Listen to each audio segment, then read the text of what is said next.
woman, I desire you, my heart Englishman,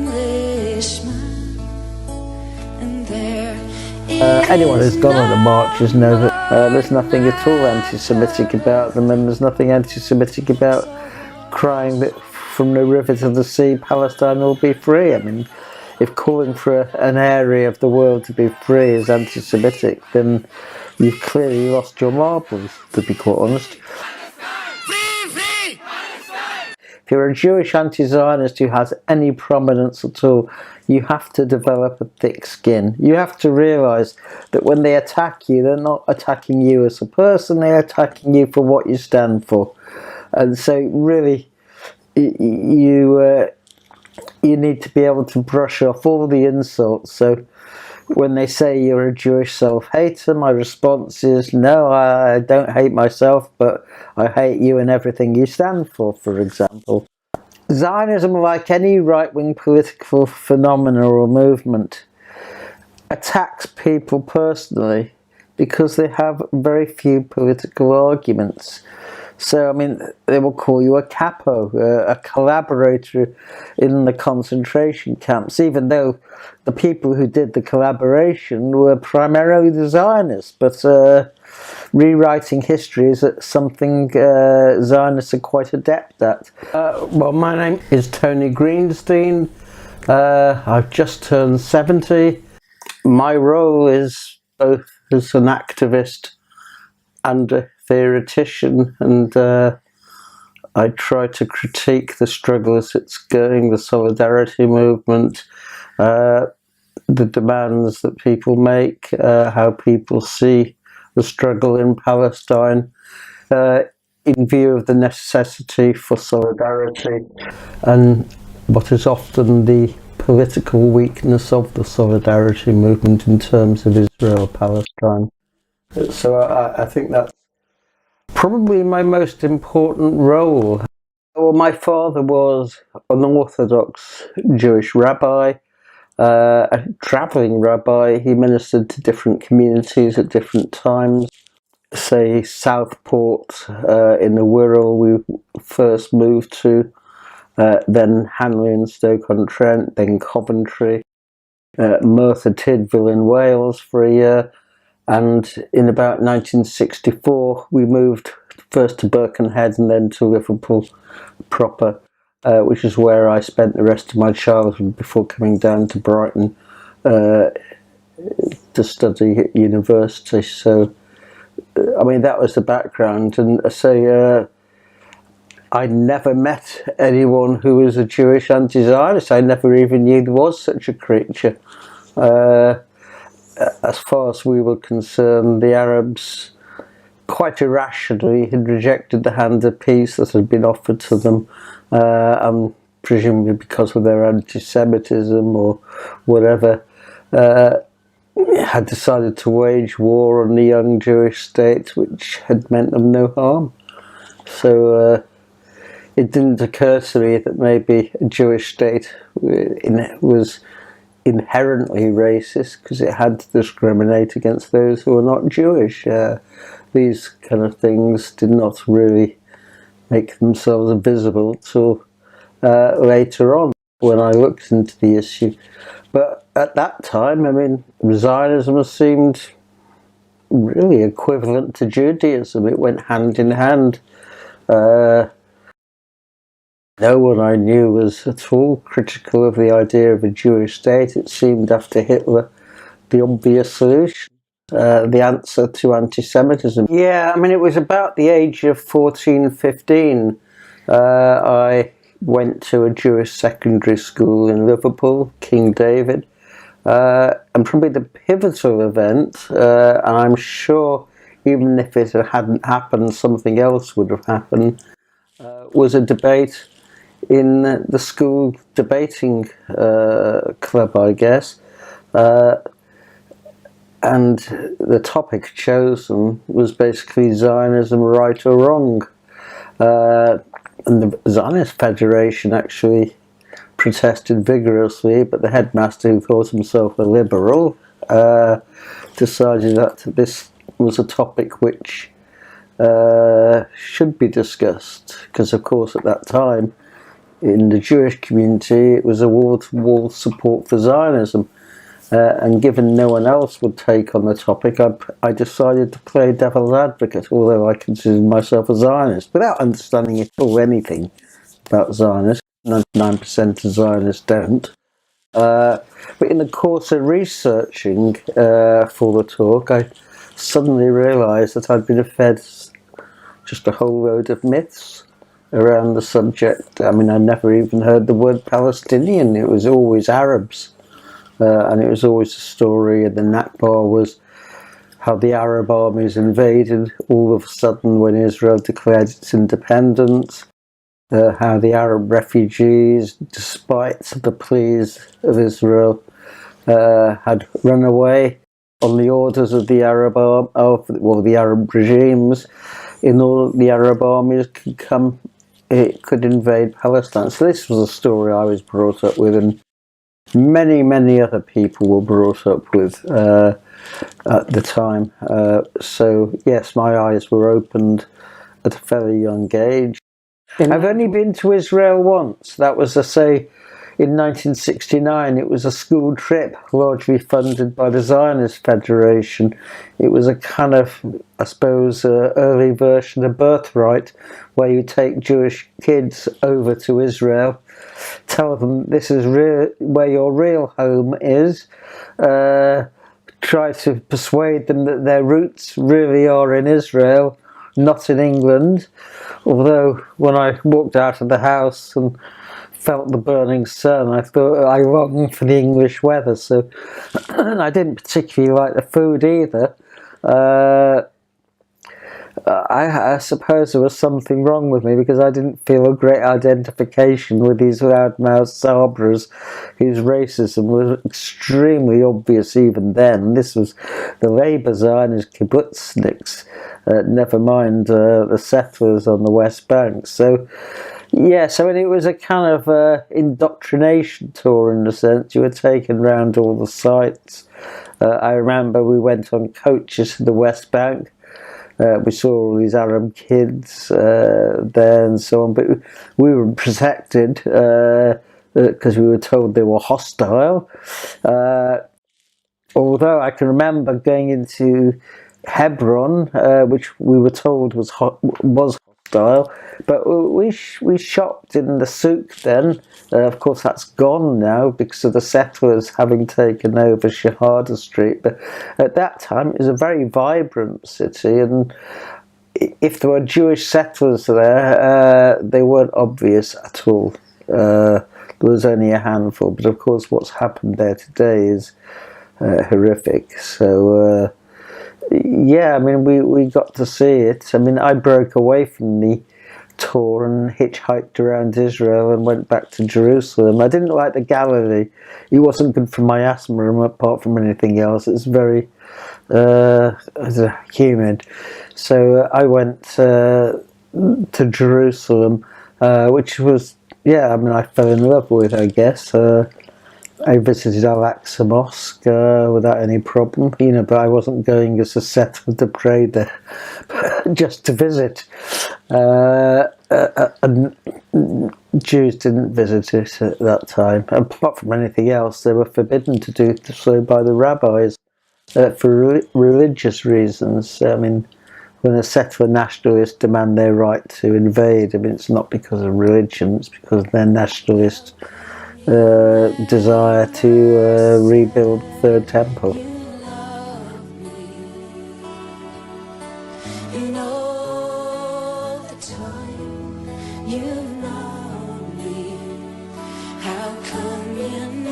But in 1982, the massacres at Sabra and Shatila, where the Israeli army, which had invaded Beirut, breaking its promises to the United States, not for the first time, and then the Phalange took its revenge on the Palestinian refugees who'd been disarmed.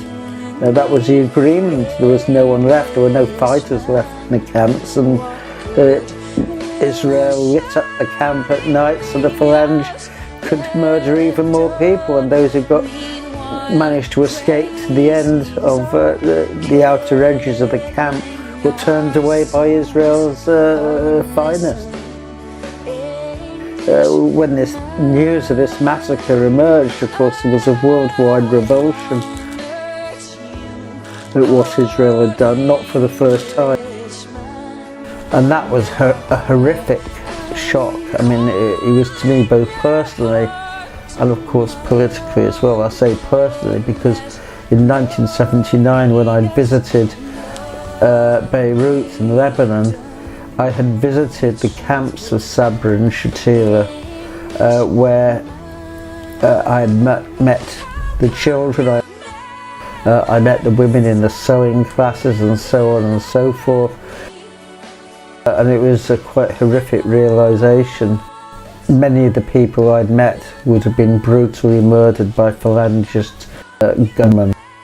We all got together in a room in the University of London Union and basically agreed that we would form Palestine Solidarity Campaign. And that's what we did. We operated out of the East End, a community centre there.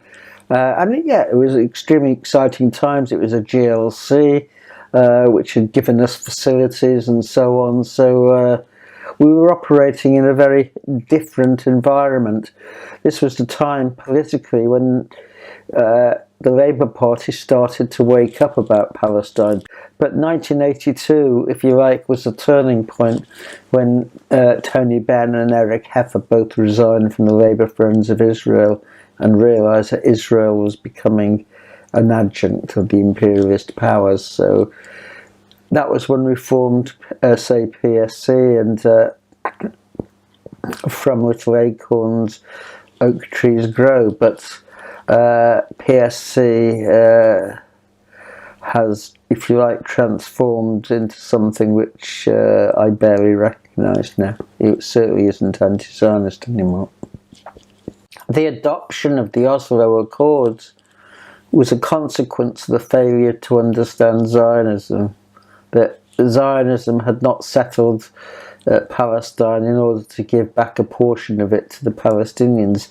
I saw then, although the settlements were relatively small then, I saw that they would expand and they would continue to expand, and the left of the Zionist movement were the most militant and militaristic. They believed in the pioneering ideals, and to them, of course, the settlement in the West Bank was a continuation of those pioneering ideals. And so they quickly morphed into what we see today, really, which is a kind of messianic religious fundamentalism. But yes, I mean, Labour Zionism gave birth to the settlement enterprise, and of course we can see what it is today. But Netanyahu came to power opposed to the Oslo Accords, and so they unravelled. And all we have left today is the quisling Palestinian Authority operating out of a city-state called Ramallah. But I mean, it doesn't even control Ramallah. I mean, Israel goes in and out as it wishes. But at that time, there was a certain pretense that Palestinians had control and sovereignty over their own areas. Zionism, if you like, the ideology of Zionism has come into line with the practice. There is no need anymore to pretend to the world that Zionism is a variant of socialism. I mean, all of that has gone. I mean, the left Zionist parties don't even make the pretense of claiming they're socialists themselves. So, yes, I mean, Zionism has become the darling of the Republican right, and quite rightly so. I mean, that's where its place is. So things are very much clearer today. I mean, I wrote a book which is on my bookshelves. Shall I show it to you? Yeah, please. Here it is. It's Zionism during the Holocaust. Can you see that?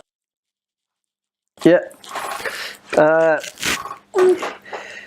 I learned very early on. I mean, if you read Zionist history, or the history of Zionism, you come to realise that despite all the cries of anti-Semitism today, Zionism never had any problem with anti-Semitism. On the contrary, Zionism was the one Jewish political movement that accepted the basics of what the anti-Semites said, which was that Jews had no place in a non-Jewish society, hence the need and desire to form a Jewish state.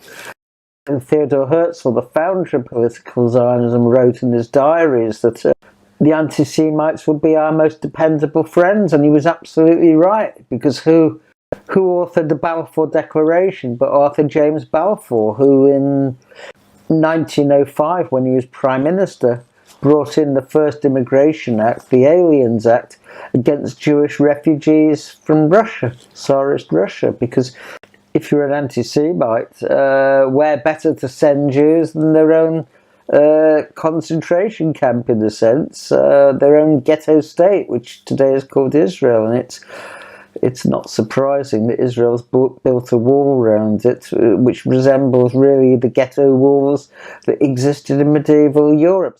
I decided to look into the history of Zionist relations with anti-Semitism, with particular reference to the Holocaust, and what I found and what I learned confirmed that whereas most Jews reacted with horror to the rise of the Nazis and Hitler, instituting a boycott spontaneously, almost immediately, the Zionists looked at it as a golden opportunity to build their state and welcomed it. I'm not talking about ordinary Zionists, I'm talking about the Zionist leadership.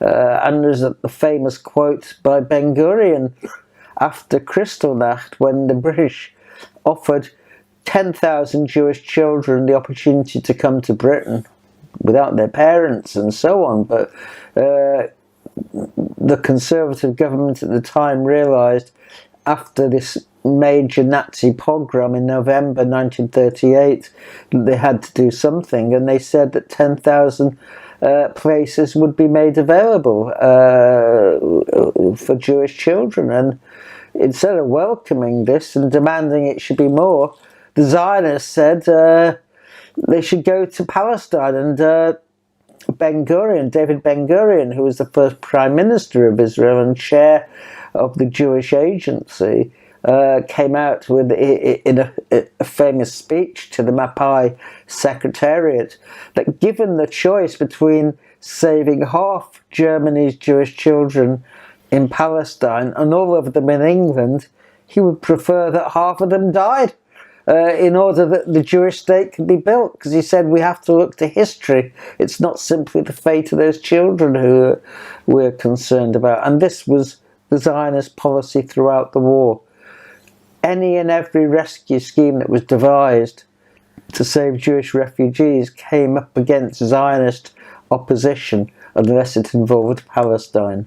I decided to make it almost my life's work to document the history of what the reality was when anti-Semitism was a force in world politics. When I resigned from Palestine Solidarity Campaign in 2021, I became involved almost immediately with a group which had just been set up called Palestine Action, which seemed much more dynamic and active and appealed to younger people, and whose specific target was Israel's main arms factory, arms production company, Elbit. I got involved with them, not in any major way, but I let it be known that if they needed help, then I would do my best to support them. And one day I was phoned up and asked if I could drive a group to the arms factory at Shenstone. And I said yes, I was quite happy to do so, which is what I did do. I hired the minibus, took up some ladders and so on and so forth. And we were intercepted by the police on the way and I was arrested. So that was, if you like, the first occasion, and my trial was earlier this year. Then, of course, 7th of October happened, the breakout from the open-air prison, which is Gaza, or concentration camp. And I've been pretty active over that, not surprisingly. And we can see how the government has done its best to clamp down on the growing Palestine solidarity movement, the million-strong demonstration, the activities in virtually every town and city in Britain, and so on. Hamas, I mean, I don't support the organisation politically, but it's clearly a resistance organisation of the Palestinians. And of course I support it in any other group which is fighting the Israeli army. But on Twitter I simply replied to someone saying I support the Palestinians and I support anyone, Hamas included, in the fight against Israel. And for that, a single tweet, I was arrested a month later by the police who called at my home here at 7 o'clock in the morning, well, by the anti-terror police. I mean, apparently it's fighting terrorism includes suppressing free speech. So I haven't invited my arrest, although I had been given warnings that I might, but I actually considered they would be unlikely to be so stupid, but I was proven wrong, and so yes, I'm on bail at the moment. The mass media in this country has done a good job. The BBC, Sky and so on have always done a very good job of covering up Israeli racism. There's never been anything on the television screens about the rise of the Israeli far right. A neo-Nazi right, which puts, makes people like Le Pen seem almost on the left.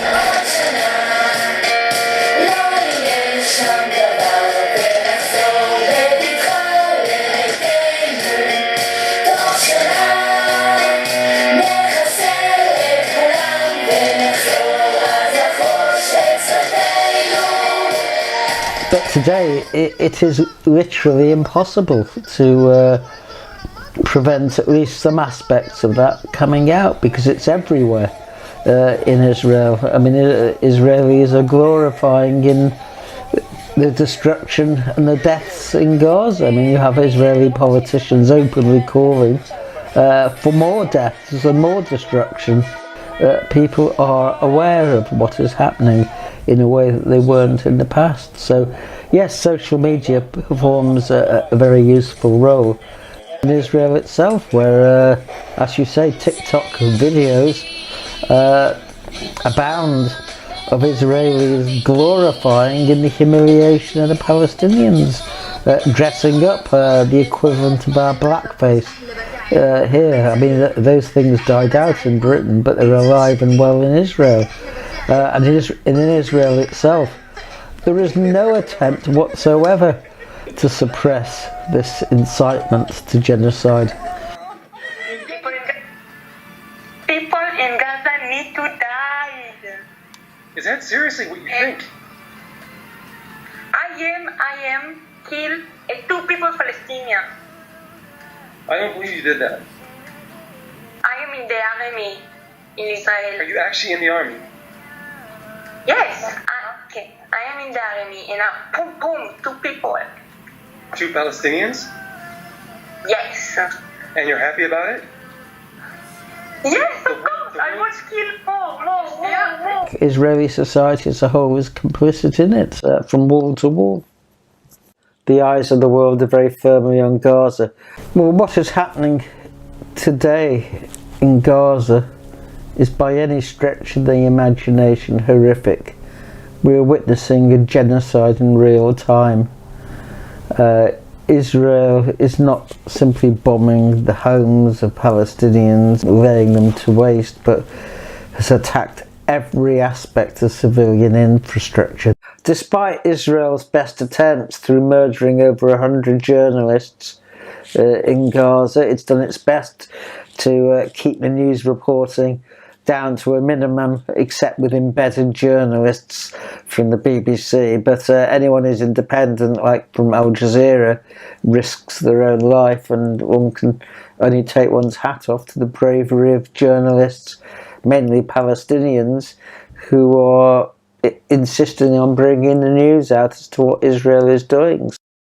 Israel itself is inherently an unstable state. It's based on Jewish racial supremacy and the need to dominate the region. So the war against the Palestinians is sucking in Hezbollah. The Houthis are giving it support, elements in Iraq, Iraqi Hezbollah, and so on. So Israel has many ways proved its weakness. America's had to go in. It's had to bring 2 aircraft carriers in, the Eisenhower and I think the Gerald Ford, although one of them is gone now. It's had to resupply their weapons and so on. I mean, Israel has shown itself not to be as strong and such a military superpower that it thought itself to be. And its army has is finding the going very, very difficult when it comes to actually fighting a war as opposed to fighting civilians. Certainly in the long term, the survival of Israel as an ethno-nationalist state will be in question, because it's an unnatural political formation. I mean, we should have learned that from the French Revolution, which overthrew the idea of religiously based states. We should have learned that from the Holocaust. The most barbaric and murderous of the states were the Christian nationalist states of Eastern Europe. Hungary, Romania, Croatia, Slovakia. But we didn't. And a Jewish state was formed after the war with the expectation that Jewish people, simply because they were Jewish, would behave differently from non-Jews. But given the right set of circumstances, any group of people will behave in a similar way, and that is the lesson to be drawn from Zionism. Will Israel be able to complete its ethnic cleansing of Gaza? I suspect not. I don't think they will get away with it for the second time. I may be wrong, but my prediction is that Gaza will continue in some form. We don't know yet what the settlement is, but Israel's desire to maintain control is coming at a very heavy price in terms of its casualties. I mean, it's had about 5,000 injured. It claims less than 200 killed, though those figures are open to some doubt, to say the least. Yes, I do see hope, because I do think that Zionism has entered its final stage, however long that will be. We are seeing the beginning of the end, not the end of the beginning. It's taken some time for the world to see that Israel is red in tooth and claw, to be quite honest. What good will shouting me out get done? Meanwhile, crazies are killing our sons. Oh, listen, Englishman, I found it.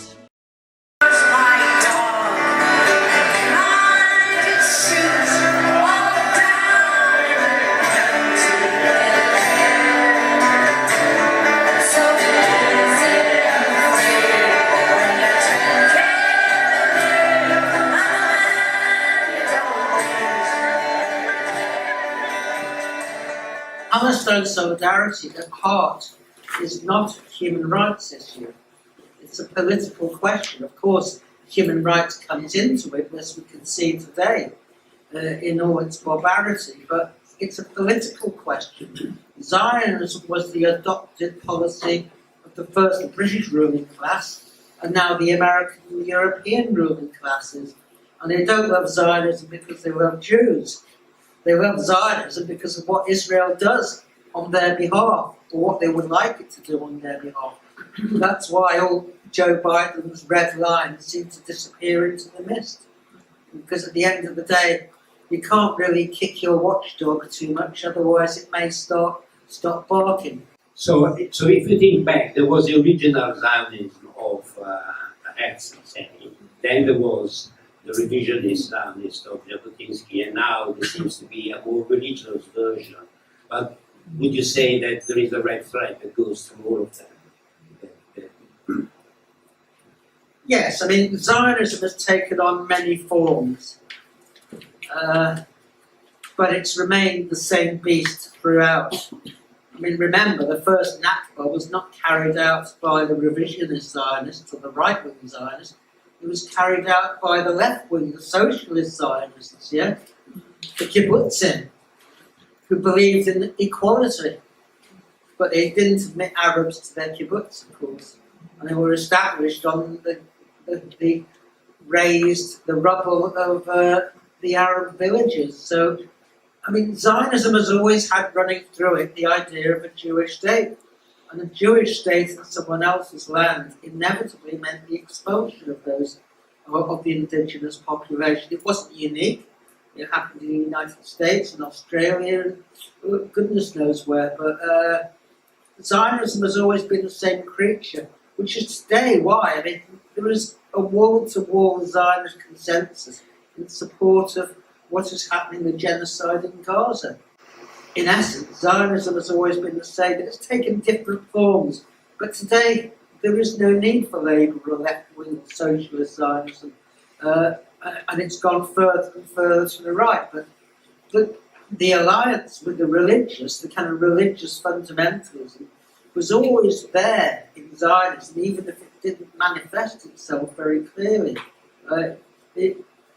Very early on, it made a pact with the religious Zionism. Zionism adopted the symbols of the Jewish religion, in particular the Star of David, which was a relatively minor Jewish symbol. So it's always been there. But today, I think it is pretty clear now what Zionism is.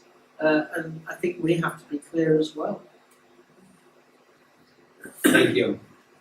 Something that I particularly admire about you, and which comes out quite clearly in the film, is what you describe as your thick skin.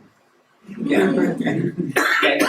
You seem not to be affected by all the rotten eggs or tomatoes that people throw at you.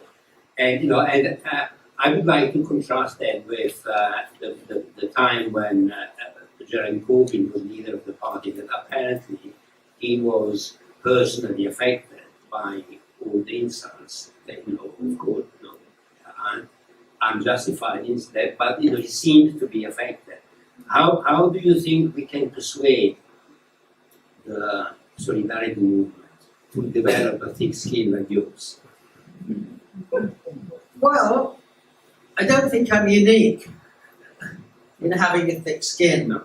And I think people have to develop it because otherwise they won't survive. Personally, I mean, I was coming up on the train and I looked at Twitter, and a woman called Rania Kalek, who interviewed me for, I think it's Breakthrough News. She interviewed me, she was in Lebanon, she's a Lebanese woman. And she's just had a confrontation with Piers Morgan. I haven't watched the confrontation, but she's a feisty woman, is Rania. And then you should have seen the Zionist tweets aimed at her. Wish you get raped, this and that, cunt this, etc. I mean, absolutely vile and disgusting. I just tweeted back, you must have hurt them a lot if that's what they're coming out with. So if they attack you personally, it's because inside they're hurting because what you say is true. So you have to develop a thick skin because, psychologically you wouldn't survive. And of course all this stuff about anti-Semitism and so on, yes, of course why do they accuse people of anti-Semitism? Because they know being anti-racist, it's a particularly vile charge to make, given the history. But, of course, it's not true. So you just have to learn to live with it and to deal with them in their own measure. So usually when people say I'm a self-hater, I say, no, I love myself, but I don't have a great regard for you, I'm afraid. Okay, can I have any questions from the floor? If I have a general question which can't have any general answer, then what are the various pathways by which Zionist Jews become anti-Zionist? I mean, I became an anti-Zionist in essence because I became a Marxist. And universalism and exclusivism are diametrically opposed. But how do Zionist Jews become anti-Zionists? I don't know. I mean, for some of them, like Peter Baynard, it's because they've actually thought through what it is that they believe in and come to the conclusion that if they believe in certain egalitarian ideals, then they are incompatible with Zionism. But for many of the kids on university campuses at the moment, Jewish students, then it's simply because they could see the reality of what Israel has become. Israel is no longer hiding what it does, because when I grew up, I mean, Israel was very good at hasbara, propaganda. And there was a discussion with Blinken and someone else, and they were saying how badly Israel does the hasbara now, which is why they want to get rid of TikTok, because you see overwhelmingly social media has anti-Israel, anti-Zionist memes and videos and so on and so forth. I think the reality of what Israel is doing is the best answer to it, and they're no longer hiding what they're doing. And the United States is basically not justifying what they're doing either, which is why actually you're getting massive dissent within the State Department and other echelons of the US government who are worried that they can no longer clothe themselves. They're morally bankrupt and naked. So I think those are the main ways, but of course individuals will have different pathways. You said that you left the PSC. Can you explain why? Yeah. Well, I left it twice, in fact. Even though I had to confound it. The first time was in 1993, over the Oslo Accords. I was in a very distinct minority. And I wrote, in fact, it's a debate in National Labour Briefing. I'm going to reprint it on my blog. And nearly everyone in the solidarity movement was saying, oh, great. A Palestinian state is around the corner, Israel's going to make peace, the lion and the lamb are going to sit down with each other. And I said, no, I mean, the Oslo Accords doesn't even give the Palestinians a state, if you look at the wording. Really what it's doing is substituting the faces of Israeli soldiers and police for Palestinians. So I said, you've got to look at Zionism. Zionism doesn't exist to hand out part of what it considers its patrimony. So I resigned then. Let's say I was in a distinct minority. Then the second time was actually in 2022, when PSC adopted a new constitution and got rid of opposition to Zionism. And I thought, this is crazy. It's like the anti-apartheid movement saying, well, as long as we have human rights in South Africa, we'll accept apartheid. I mean, apartheid was the equivalent of Zionism. So you cannot oppose what's happening to the Palestinians unless you oppose the ideology which has caused their dispossession and oppression. So I felt I had no choice but to resign. And I only hope the PSC will have a rethink now and realise that there is no peace to be made with a Jewish state. A Jewish state has no right to exist. States don't have a right to exist. Human beings have a right to exist. And as long as there's a Jewish state, you'll have an apartheid state, and a very expansionist state, and a genocidal state. And so people have got to stand up and say those things loud and clear. And that's why I resigned. Thank you very much, Tony, for a fascinating film, and congratulations again to Helen, the filmmaker. A lot of that resonated very strongly with me. I followed a very similar personal and political trajectory to yourself. I was brought up in a very strong Zionist family. But anyway, what comes across from the film, as indeed from all the reports that we read, is, well, first of all, the psychopathic nature of Israelis and Israeli society. It's a pathological society, obviously based on racism. Just to hear those young women talking about the pleasure they get from killing Palestinians. These people should be locked up, actually. They're mentally ill. And the whole society is a pathological society. But I just want to take up a couple of brief points. I don't want to go into the point about the PSC because we can have a separate discussion about that. But what occurs to me from my own research is looking back at, the Zionist narrative says that Jews have always only ever been persecuted. And this is completely false. It's completely false because for hundreds of years, first of all, they say that the Romans expelled the Jews. The Romans never expelled the Jews.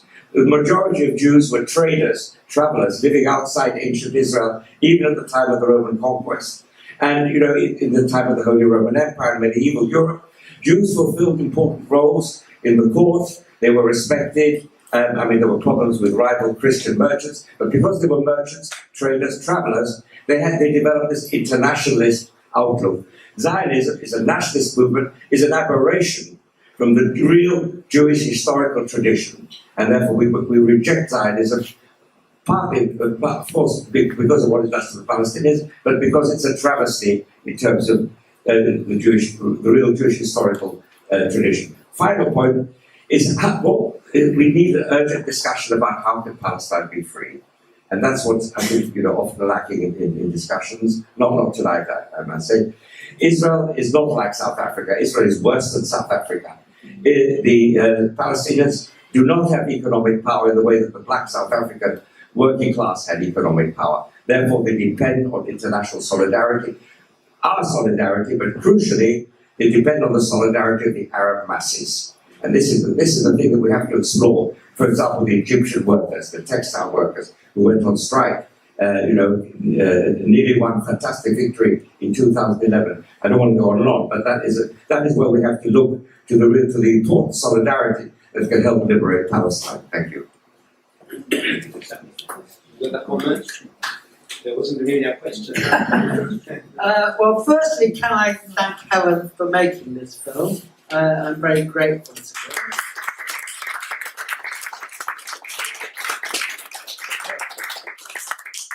Secondly, to say that, yes, I agree with Zabi. I say in my book that if there had been no Palestinians, if Zionism had colonized an empty Pacific island, I would still have opposed it because of what Zionism is and what it represents, which is a bankrupt, amoral form of nationalism, which is atavistic in its character. It really is a contradiction of all the Jewish traditions when you think about famous Jews and what they stood for. Marx, Freud, Spinoza, etc., Heinrich Heine. Zionism, what does it offer? This kind of nationalism which deprecates anybody else. It fixes on parts of the Bible which justify it, like Joshua. It ignores the prophets because they speak of justice and welcome for the stranger and so on. So Zionism has to be repudiated, and it's false prophets like the chief Rabbi Mervis at the same time. So I absolutely support what you say. And also, as you say, it's not true that Jews have always been persecuted. There's sometimes been oppressors of the peasants, for example. They were persecuted and persecutors, just as they are now today. The myth of internal anti-Semitism, what it really means is that the non-Jewish DNA is inherently anti-Semitic. That in itself is a racist idea, but Zionism and racism go together. You're still waiting for a trial, is that right? For terrorism? Under the Terrorism Act, yes. The Terrorism Act? Yeah. Where do you think this is going to go? How's it going to end? Well, that is a very big question, of course. We've seen over the last 2 or 3 years an increasing number of acts of parliament whose sole purpose is to clamp down on the right to protest, the Counter-Terrorism and Security Act, the Police Crime and Sentencing Bill, I think 2 Public Order Acts, increasingly stringent to deal with direct action and protests from groups like Just Stop Oil, Palestine Action, Extinction Rebellion, and so on. So we are seeing a creeping authoritarianism in our society, and of course, Keir Starmer, who's really a state agent, deep state. I mean, you know, there's nothing that he doesn't like about Tories, really, except he's not leading them, I guess. I mean, you have that consensus which crosses into the Labour Party. So we are, in a sense, in changed times. So I'm hoping that the left is going to be able to get its act together, because we do need to resist. And the use of terrorism, the Terrorism Act, it was in 2021, they prescribed, Hamas had already been prescribed its military wing, they prescribed its political wing. It was just a decision of the Home Secretary, Sajid Javid. The justification for it in the legislation is paper thin. So if they go ahead with a prosecution, at the moment I'm on bail under investigation, as I have been for the last 4 months, then I will be fighting it on a free speech basis, that they are using the Anti-Terrorism Act in order to suppress free speech. It's got nothing to do with terrorism. It's got everything to do with they don't like the things that I and other people say, because there's at least 30 other people who are in my position. I'm not unique by any means. So it's a decision by the government to pressurise the police to implementing this obscure clause in Section 12(1)(a) of the Terrorism Act 2000. So, yes, I mean, the price of freedom is eternal vigilance, I guess. Well, I don't have a crystal ball that I did. I did say in the film, quite clearly, Israel's intention is ethnic cleansing. I mean, anyone who pretends otherwise, like the Americans, are simply lying. There is no other explanation for destruction of every single university, the razing to the ground of Al-Shifa, Al-Nasr, and all the other hospitals. They're out to destroy anything remotely akin to civilization in Palestinian society. That must mean that they want to get rid of the Palestinians altogether. But I don't think they will succeed, not least because they find it extremely difficult in the battle against Hamas and the resistance. I don't believe for 1 minute the casualties figures. I think they probably are in the region of 2,000 to 3,000 dead, and probably 3 or 4 times that number wounded. We know they've been covering up those figures. Haaretz, back in, I think it was December or January, it went round the hospitals of Israel to find out how many wounds had been taken in. And in just one hospital, the figures were greater than the total the military had given out so far, which was then about 1,500. That was just one hospital. So clearly Israel is paying a higher price. And figures in the military are now saying we can't win this war. That this goal of getting rid of, exterminating Hamas is not possible. So I think they're beginning to realise that their reach is only so far, coupled with the, if you like, war of attrition on the northern border, which has meant the northern settlements and towns have been vacated. So I think Israel is finding, without the United States, it is weaker than it thinks. I mean, the myth of Israeli invincibility, I think, is slowly disappearing. The thing it's rested on is political support in the West. And that's something we have to erode. And that's our job as a solidarity movement. And I have to say this, that one of the arguments against the solidarity movement adopting a clear position in support of one state is that the Palestinians are divided. Well, this is reminiscent to the arguments of the Vietnam Solidarity Campaign, when the Viet Cong at a certain stage accepted the continuation of the South Vietnamese state because of their own weakness at that stage. And that's true of the Palestinians. In their weakness, they may well say that we will accept it. But what they say and we say are two different things, because we are addressing a different audience. We don't have to make concessions. Palestinians might have to. But it doesn't help them if we also make those concessions. session. So I think that is the point that we make, that we have to be clear that the only solution is a single democratic secular state. How you get there, I obviously can't foresee, but I think a precondition is the overthrow of the existing Arab regimes in the region. I have no doubt that genocide in Gaza could be stopped in a day if the Arab regimes, Saudi Arabia, Iran, Oman, Qatar, said no more oil is coming out until you do this. So I'm interested in your comment. Is Zionism another form of fascism, just in another dress or form? Do I think that Zionism is a form of fascism? No, I don't. I'll tell you why. Fascism came about in Spain, in Italy, in Nazi Germany. And one of the preconditions of it, or the reasons for it, was the destruction of the organisations of the working class. Israel is a settler colonial state. That doesn't mean it's a nicer thing. If anything, it could be worse. I mean, America exterminated the native Indians. It was a settler colonialism. It wasn't fascism. So the same as with Israel. It's just a different form. Fascism is a particular political variant, if you like, of capitalism in crisis. In Israel, the Jewish working class organisations are not destroyed. In many ways, they're quite strong. So there is that difference, and I think it's important not to just use the term fascism as a means of saying I don't like something. I think there is a difference. So I don't think that Israel is a fascist state. It's a settler colonial. Individuals within it, I would say, are fascists. In fact, they're self-proclaimed fascists, like Smotrich, Ben Gvir, Miri Regev. They call themselves fascists. But is the state itself fascist?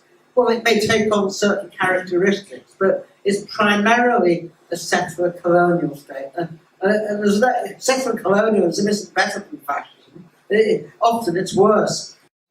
What we had in Zionism, we first had Labour Zionism, simply because the most efficient method of colonising the country was collective colonisation. And for that purpose, the collective settlements were set up, the kibbutzim, which staked out the borders of the future Jewish state, and that was their purpose. But as time has gone by, the institutions of Labour Zionism have withered away. They're no longer necessary. There's no longer the need for those institutions. The kibbutzim have become private enterprise institutions. So you had that transformation as revisionism has taken power.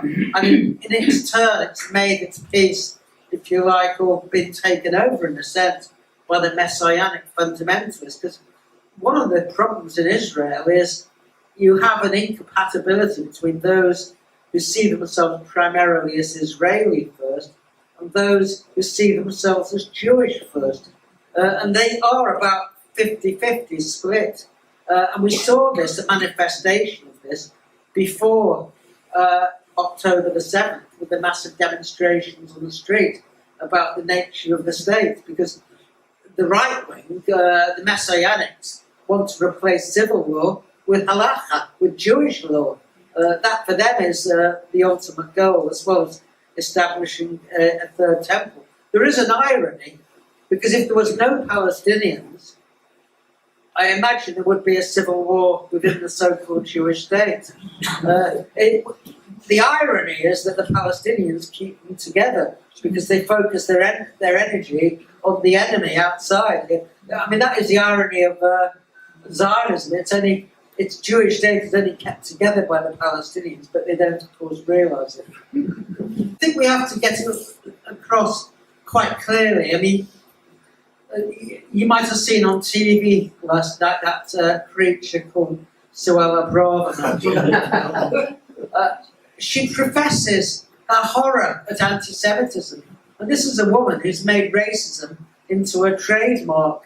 She dreamt of sending refugees and asylum seekers to Rwanda. I mean, if anyone represented what racism is, that it's Suella Braverman. But she's, afflicted by anti-Semitism, and so is Donald Trump, so are most of the right. So we have to call out the hypocrisy, that they're not really concerned with anti-Semitism. What the concern is with using Jews as the alibi and the excuse for the existence of the Israeli state. It's not about Jews. I mean, many Jews think it is, but they're very much mistaken. But stupidity is not unknown in such a community. Where do you think this is going? Because we go on these big demonstrations, we have local demonstrations which focus on the various things like councillors, on Barclays Bank and so forth. What are your views on how this movement should build? Because I think there's some amazingly good things about the solidarity that you get on this movement, in just lots of different types of people on it. Individual trade unionists, socialists, Asian people, particular Muslim people, and that's a fantastic thing. But where do we go next?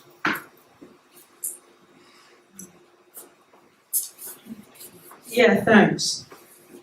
I mean, I support self-determination for the Palestinians. If you were to ask the Palestinians, what would you prefer, 2 states or 1 state? I guarantee you 99% would say 1 state. But of course, many Palestinians, though it's not a majority today, will go for 2 states because they think that's the only thing they can achieve. But if they were free to decide, then I have no doubt they would want 1 state. But it's not simply a question of that. It's something much more fundamental. You see, Palestine Solidarity has got all these union affiliations to it. And yet, when the crunch has come, they've meant very little. Some unions have been good. But my own union, Unite, which in Britain and Ireland is the largest union, has been absolutely abysmal. And we've had a campaign over Sharon Graham, who's basically a Zionist. And what is the problem in the unions? I'll tell you. Every single union has support for 2 states. And that has allowed, when all the charges of anti-Semitism are right, for them to say, oh, well, we have to both sides it. We have to both support the Palestinians and support the Jews, as they call it. And I think we need to be very, very clear. A 1-state solution means 1 single state. It doesn't mean a Jewish state. And so when the Zionists say, oh, well, there's only 1 Jewish state in the world, my response is, yes, but that's 1 too many. And that should be our response as well. A Jewish state is no protection for Jews. It never has been and it never will. On the contrary, the main cause of anti-Semitism today is the existence of Israel, I have no doubt.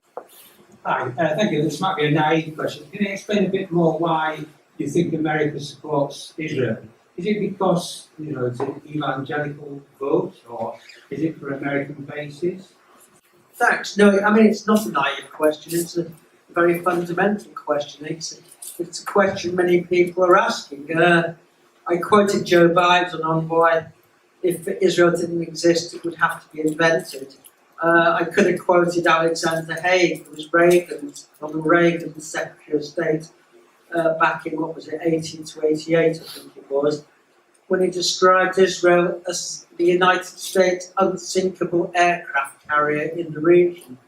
In other words, it's always been the dream of the imperialists, and Napoleon was the first, and you can go back even further than him.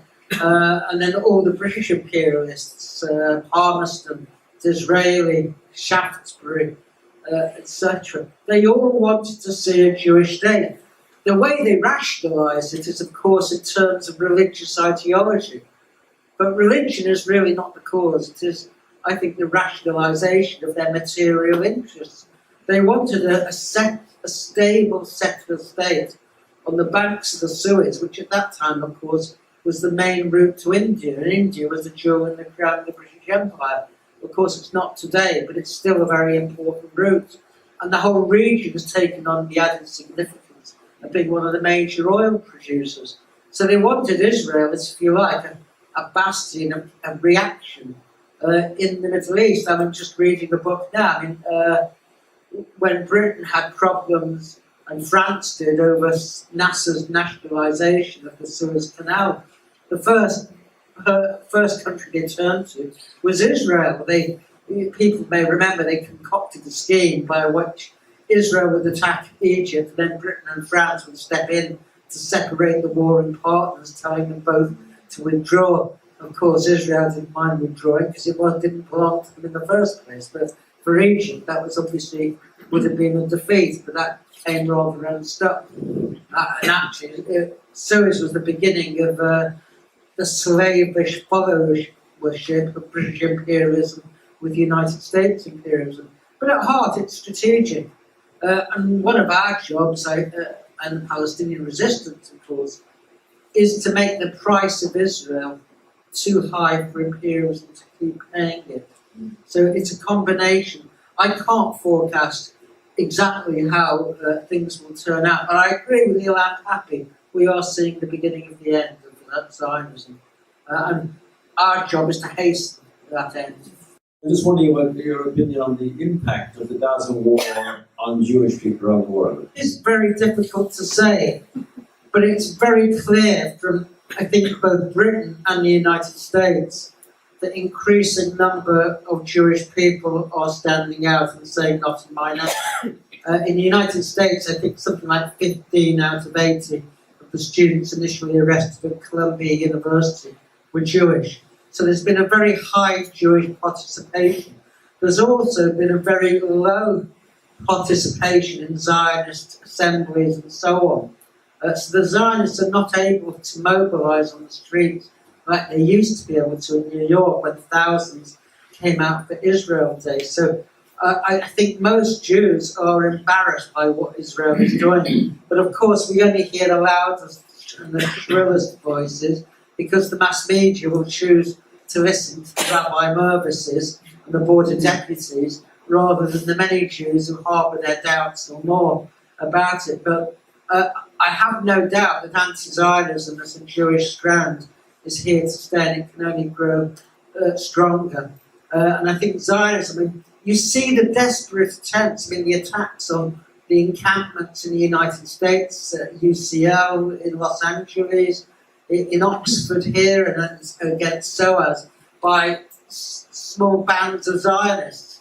The reason for that is because they know that they cannot mobilise on the streets. And the shrill attempt, the absurd, the farcical attempt, if you remember, of Gideon Falter, of the campaign against anti-Semitism, he kept walking the wrong way up 2 times because he wanted to be called out.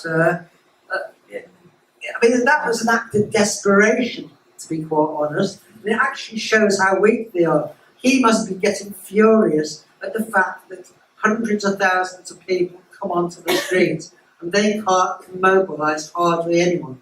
They called one demonstration, they said 50,000, but looking at it, it didn't seem 5,000. So clearly they are finding it very, very difficult. Doesn't mean they're not dangerous because of that. They will resort to terrorism and violence in a way that they wouldn't have done in the past. That's because they're seen to be losing. But I have no doubt that what Israel is doing is draining away political support in the West. And that means amongst Jewish people as well. For that, we should be grateful.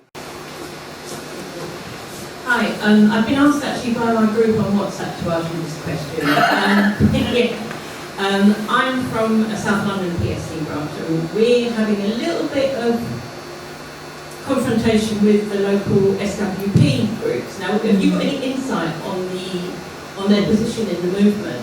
Because we were a bit confused because of the situation that happened in Scotland with the stand-up to racism allowing pro-Israel groups on marches. And there are some people that don't want to associate with SWP, and we're very confused about it. I don't know if you've got any insight.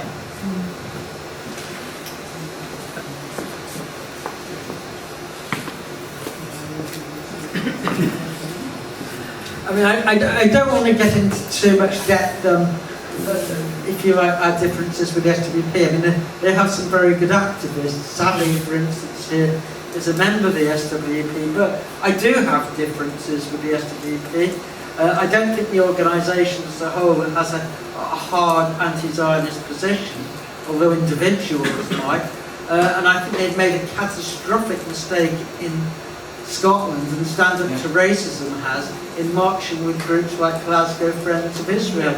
I mean, what they're saying is that 40 years ago, when we were on the streets with the National Front and the BNP, and things have changed considerably then, since the days of the Anti-Nazi League, it was quite legitimate to say that you would ally with people, regardless of their position on the Middle East or Palestine, because our common enemy was the fascists. But today, that is entirely different. For a start, the fascists, the National Front then, purported to oppose Zionism and to support the Palestinians.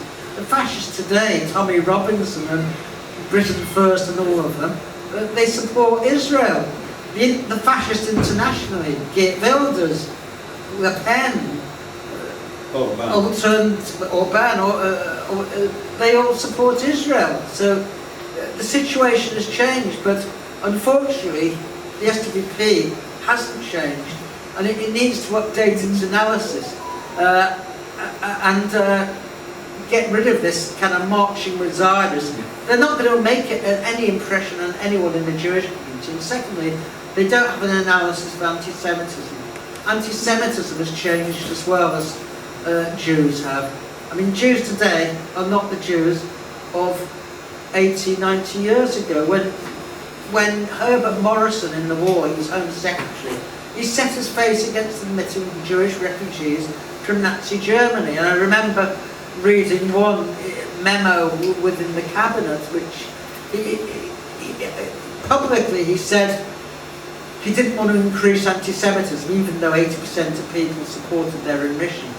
But within cabinet, in private, he said, because after the war there would be an explosive element in society. What he meant was that most Jews he saw as communists, and he didn't want them kind of causing trouble, and therefore he didn't want to admit many Jews. Jews then were seen as on the left. When Phil Piraten won the 1945 election in the East End, Mile End, he was a communist. He was the only communist elected as a communist in England. Few were in Scotland. Half his votes were estimated to come from Jews. In Hackney in 1979, when he was both a communist and a National Front candidate standing, Hackney North, Geoffrey Oldham, who is the kind of historian of the British Jewish community, did a poll and found that something like 3.4% or something of Jews were going to vote for the National Front, and he couldn't discern any support whatsoever from the Communist Party. Jews have switched to the right, which is why the majority of Jews today would support Zionism. Whereas then, I mean, Zionism was a kind of alien creature. Certainly before the war, most Jews looked their noses down on it. It was a kind of weird, freakish cult thing. It didn't have mass popular support, especially in the East End, where most Jewish workers live. So I hope that's provided you with some answer to your question.